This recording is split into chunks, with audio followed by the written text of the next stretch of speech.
మీ business ఏదైనా మీ ఊర్లో promotion చేయాలంటే అది సుమన్ టీవీతోనే సాధ్యం. ఇప్పుడే సంప్రదించండి.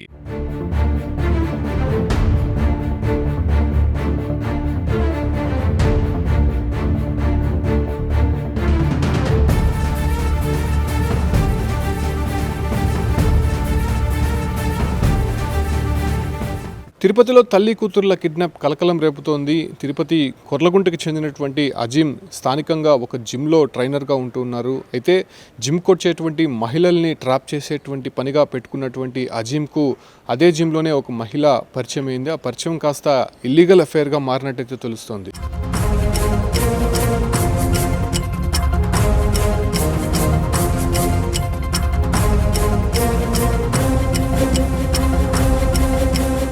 అయితే కొంతకాలం నడిచినటువంటి తర్వాత ఆ మహిళ ఇక నేను ఆ ఇల్లీగల్ అఫైర్ కంటిన్యూ చేయలేనని అజీంతో చెప్పడంతో ఒక్కసారిగా బగ్గుమన్నాడు అజీం. ఇవన్నీ కూడా నేను బయట పెడతాను, సోషల్ మీడియాలో పెడతాను, మీ ఇంట్లో వాళ్ళకి చెప్తానని చెప్పి భయపించడంతో ఒక్కసారిగా ఉలిక్కిపడినటువంటి ఆ మహిళ అజీం చెప్పినట్టు చేసింది. అయితే అజీం నిన్న రాత్రి ఒక ప్రాంతానికి రమ్మని పిలిచాడు. అయితే ఆ మహిళతో పాటు తల్లి కూడా వచ్చినట్టయితే తెలుస్తుంది. అయితే తల్లి కూతుల్ని అతను కారులో ఎక్కించుకొని కిడ్నాప్ చేసే ప్రయత్నం చేశాడు, బెదిరించాడు, దాడి చేశారు. అయితే అంతలోపలే ఆ తల్లి తన భర్తకు వాట్సాప్ ద్వారా ఉన్నటువంటి స్టేటస్ లొకేషన్ పెట్టింది. అయితే వెంటనే ఆయన అప్రమత్తమయ్యి పోలీసులకి ఫిర్యాదు చేశారు. దీంతో స్థానికంగా ఉన్నటువంటి పోలీసులు అతన్ని పట్టుకునే ప్రయత్నం చేశారు. మనం చూడొచ్చు అక్కడ అజీం నడుపుతున్నటువంటి కారుకు సంబంధించి ఎంత వేగంగా వెళ్తోందో. ఒక కారుని ఢీకొట్టి వెనక వైపు నుంచి కారుకు రప్పించి అక్కడి నుంచి పారిపోయే ప్రయత్నం చేశాడు. అయినప్పటికీ పోలీసులు వెంబడించి పట్టుకోవడానికి ప్రయత్నించినప్పటికీ కూడా అతను అక్కడి నుంచి చాకచక్యంగా తప్పించుకున్నాడు. ఇక తిరుపతిలో ఉన్నటువంటి పోలీసులకి కొంత అలర్ట్ చేసినటువంటి నేపథ్యంలోనే తిరుపతి లక్ష్మీపురం సర్కిల్ వద్ద వాళ్ళంతా కూడా అటకాయించి పట్టుకున్నటువంటి పరిస్థితి. ఏదైతే అజీంతో పాటు అతను డ్రైవర్ కూడా ప్రస్తుతం పోలీసుల అదుపులో తీసుకున్నారు.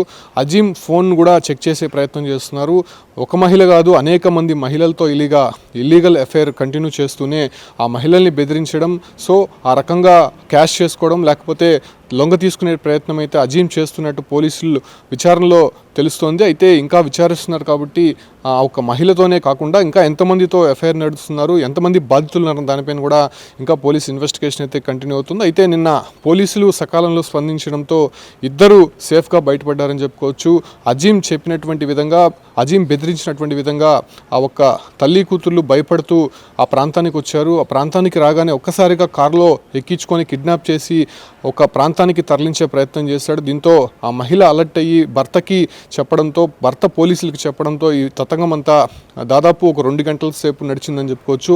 అతి కష్టం మీద పోలీసులు వాళ్ళని అదుపులోకి తీసుకొని కారును కూడా సీజ్ చేసినట్టయితే తెలుస్తోంది. అయితే నిన్న అర్ధరాత్రి జరిగినటువంటి ఘటనతో ఒక్కసారిగా అక్కడ ఉన్నటువంటి వారంతా కూడా షాక్కు గురయ్యారు. అసలు ఏం జరుగుతుందో తెలియనటువంటి పరిస్థితి. అయితే అక్కడ పార్క్ చేసినటువంటి కార్లు కూడా అతను గుద్దుకుంటూ వెళ్ళిపోతున్నటువంటి దృశ్యాలు అయితే చూస్తున్నాం. సో ఇతని పైన గతంలో ఏమైనా కేసులు ఉన్నాయా, లేకపోతే ఇతని వ్యవహార శైలిపైన పూర్తిగా పోలీసులు విచారిస్తున్నారు కాబట్టి విచారణ తర్వాత ఇతని గురించి ప్రెస్ మీట్ పెట్టి చెప్పేటువంటి అవకాశం అయితే కనిపిస్తోంది.